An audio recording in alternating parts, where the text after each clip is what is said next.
Welcome to Every New Day. This is NTV News. Today, we discuss the India-Pakistan conflict, the past, the present, and what lies ahead.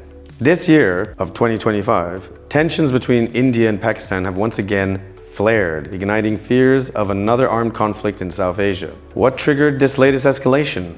Why does the Kashmir region continue to be a flashpoint? And is there hope for peace in one of the world's most dangerous rivalries? In this video, we explore the background, recent developments, and what may lie ahead. To understand the current conflict, we're going to give you a bit of background and context, which is important to understand the current situation.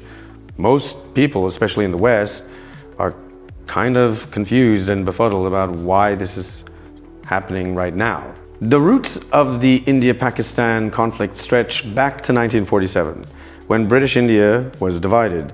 The princely state of Jammu and Kashmir was given the choice to join either nation. Despite a Muslim-majority population, its Hindu ruler chose to accede to India, sparking the First Indo-Pak War. A UN-brokered ceasefire in 1949 left the region split, with the line of control as the de facto border. Since then, India and Pakistan have fought 3 more wars: 1965, 1971, and 1999. The 1999 Kargil War, the most recent, saw Pakistani soldiers infiltrate Indian positions in Kashmir, only to be repelled by Indian forces. This conflict has deep historical and religious roots centered around territorial claims and national identity.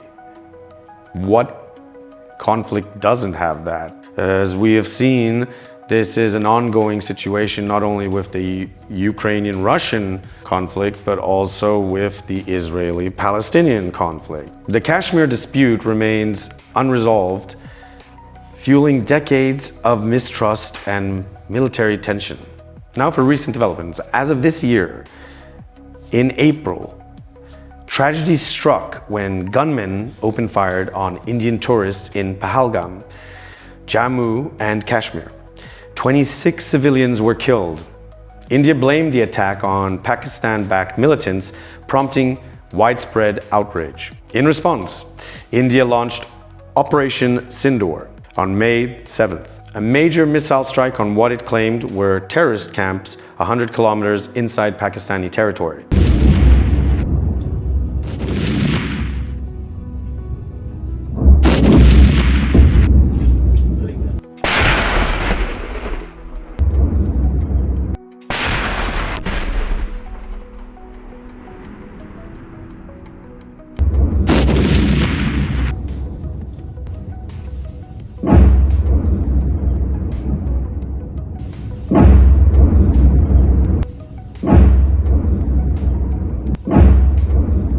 According to Indian defense officials, this marked the deepest cross-border strike since independence. Pakistan retaliated by downing several Indian drones and alleged warplanes, claiming India had violated its sovereignty and airspace. Civilians have borne the brunt.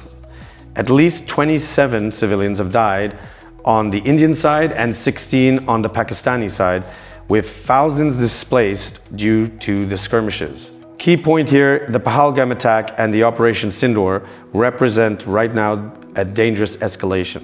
As both nations are flexing military muscle, the region inches closer to broader conflict. Question: how far can retaliation go before full-scale war becomes inevitable? Attempting an attack on the Golden Temple wasn't an isolated incident. Pakistan also deliberately targeted religious sites including the Shambhu Temple in Jammu, a Gurudwara in Poonch, and even Christian convents, calling it a plan to break India's unity. The global reaction to all of this is that international actors were quick to respond. The United States brokered a ceasefire, halting further strikes for now. It was agreed between them that both sides would stop all firing and military action on land and in the air and sea. China, which has growing ties with Pakistan and economic interests in the region, warned India against aggressive action. And for those who may not remember, China already had a small little skirmish with India in relation to its border with it towards the eastern side not too long ago. Russia and Turkey urged calm, reiterating the need for diplomacy over escalation. Still, skepticism remains about how long the current pause in fighting will hold. For what it may seem, global powers are invested in regional stability.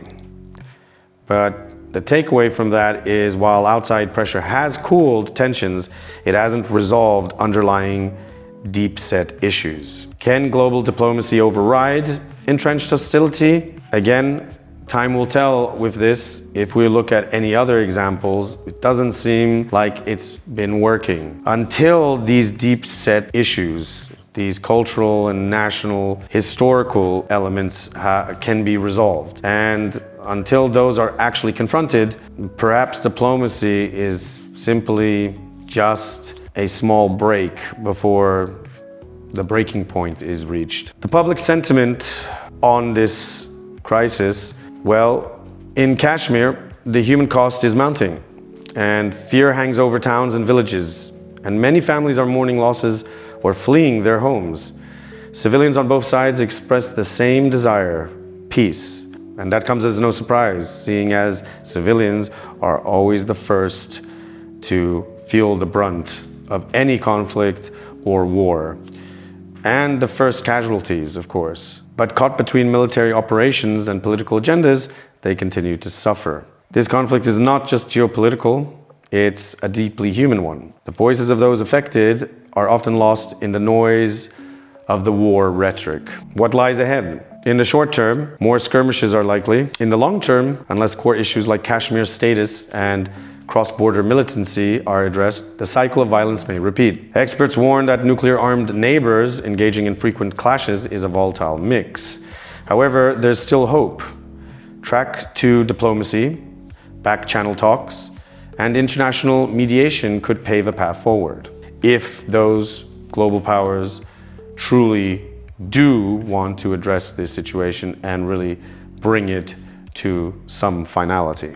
Sustainable peace requires more than temporary truces, and this is what we've come to see on the most part in almost every conflict. Without structural change, history may keep repeating itself, and it does all too often, making those of us, the average person, the civilian, all too weary of this continuous type of conflict. Is it time for a new roadmap to Kashmir, led by its own people? Well, it could be. In conclusion, the India-Pakistan conflict is one of the most enduring rivalries of our time. One that has often gone unnoticed or underreported. While guns may fall silent momentarily, the deeper wounds remain. For real peace, both nations must move beyond retaliation and toward reconciliation. Because in the end, the people of Kashmir and the subcontinent as a whole deserve a future free from fear. Final thought, peace may not be easy, but it is possible. The question is, who will take the first step? And probably better question will be, who will actually take it seriously enough to take that first step? What do you think is the real solution to the Kashmir conflict? Comment down below. This was NTV News. Thanks for tuning in. If you like this video, give it a like, subscribe, and share. We appreciate it.